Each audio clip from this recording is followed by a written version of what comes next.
இது பாருங்கப்பா, ஒரு example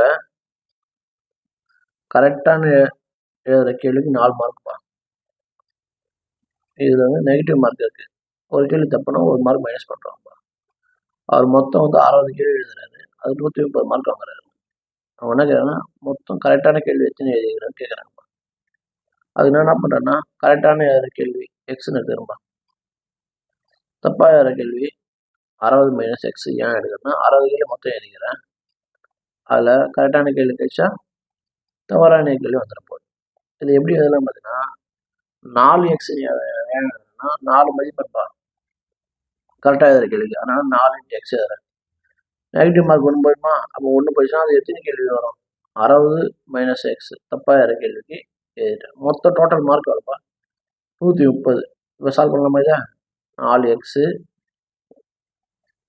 1 × 60 60 minus X minus 1 minus X plus X equal to 30.